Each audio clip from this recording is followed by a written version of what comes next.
So one of the biggest updates that we've had in CS2, we have the call to arms update. So let's just go through it all and just, dive right into it. Biggest thing that we have is arms race coming back. I personally never really played arms race that much. I think it's kind of cool, whatever. Next thing we have is this sticker placement. I am not a fan of them changing this for obvious reasons that everybody already kind of knows. I think that they should definitely revert this back, just do some type of reset to the day that this changed and just do a whoops, we didn't expect it. The Zeus is actually a pretty decent change. You are actually able to get a recharge on it every 30 seconds. Not that it's gonna have a big difference, but why not? You can hear when it recharges, so you can actually do some outplay with that. And pretty much like what you can do with this is you can fake out where your Zeus is recharging. So if you use the Zeus and when it recharges, that plays the sound as we talked about before. So you could technically use the Zeus, drop it somewhere, it recharges, and then a guy is going to think that you're in the position where it just recharged.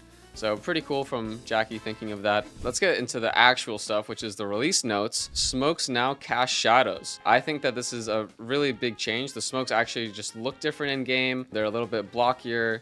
They extend a little higher, it seems to me, and they cast shadows. So what that means is with this first clip here, as you can see from SoulGoat, the smoke is covering the light.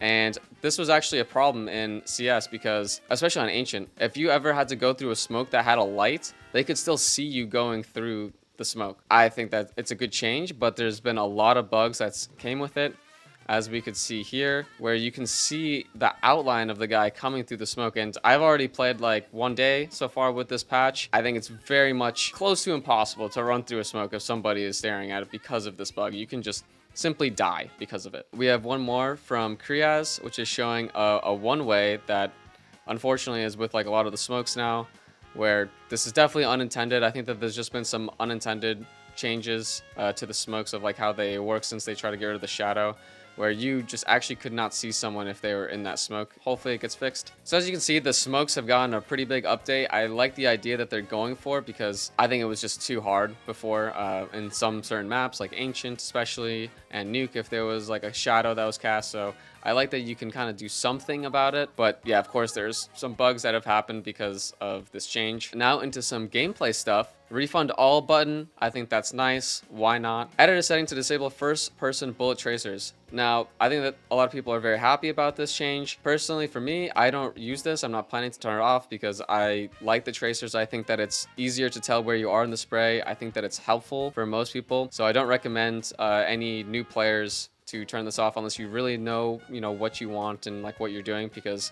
I think that it's more beneficial than you think.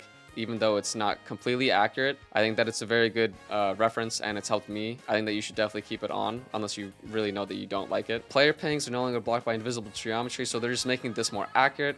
Good change. Various adjustments to subtext shooting, just in general. I mean, we're going to talk about with the networking as well, but I think that the game feels crisper to me in general. I think that it feels better so far. I think that the animations of like when you actually kill someone and when they fall to the ground, it feels quicker and more responsive. Definitely a positive update, but I have seen some FPS drops from other people. I think that it just in general, we're getting some FPS dips because of some of the changes that have happened in this patch. So hopefully they're going to be finding like a solution to that. Fix several cases where players could silently drop down vertical surfaces. So I think that this is just getting rid of a lot of the silent drops. And I think silent drops are cool, but it's obviously not what the devs have intended. Unfortunately, a little skill thing that they're kind of going to be removing.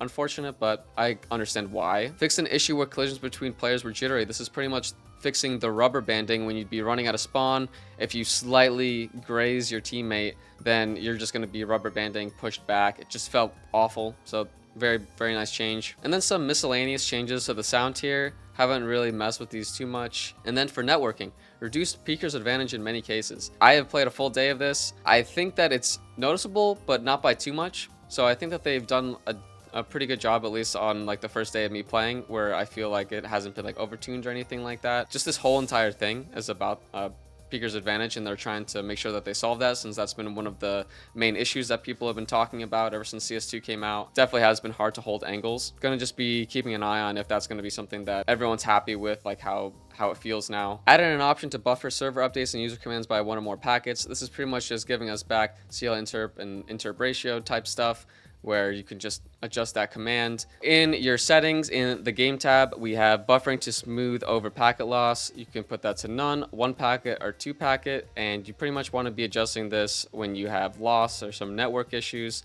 If you don't have any problems, I would just keep it on none. Some small UI stuff, they added some new options in the main menu. I think that these are cool. I like getting new options, you know, why not? In-game team, only chat will not be prefixed with the team T or CT. I think that they should just completely revert back to how it looked before they ever even changed their not being a T or CT, so you don't even know that you're in team chat. Just completely go back to how it was before. I don't think it looks better now than it did before. Obviously, you know, they're letting us know if we're talking to our team now, but there was no issue before. Just bring back the thing that said team, and everyone's going to be happy. Fix a case where high DPI mice would result in jittery mouse movement. What I assume is them trying to account for people running 2K, 4K hertz on their mice, and obviously a really nice change. I can't really confirm if they, you know, accomplished that. If it feels better, I have no idea. Those are pretty much all of the major gameplay and game addition stuff that they added, and all of this map stuff is pretty much just them fixing small things, just little collisions or holes, all just little visibility things like here and there. Nothing really too major. I think the only thing that I saw is that on Anubis, being able to molly back emo from E-Box is a little bit more difficult now. And that is all the major notes for the patch. I think the only other thing is this door that is, you know, pretty funnily not working as intended. As you can see, the door, it just doesn't really work. It's not closing how it should be.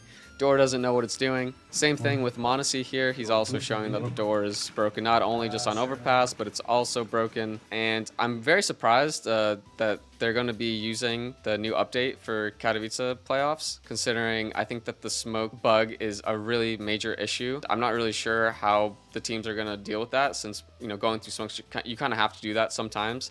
And if you can't really go through properly, I think that it's going to be really difficult. Overall, pretty interesting that they decided to do that. Definitely was having team input on that, just so, you know, most people know the teams are always consulted whenever something like that happens. Very surprising, but it is what it is. But overall, a very positive change. I think that they're going in the right direction. There's always going to be little bugs that are happening whenever you're going to be doing major changes like this, especially when they're trying to adjust smokes, they're trying to adjust Peeker's advantage. They're doing so much stuff. It's going to take some time for them to fix everything, and hoping that they get everything fixed before all these next major tournaments. I think that it's hard for Valve to figure out exactly when should they run these updates, because there's pretty much a tournament every single week. It's very hard for them to, you know, push out major changes without it impacting someone somewhere. Hope you guys liked me going over these patch notes. Let me know what else you guys would like to see, and see you in the next one.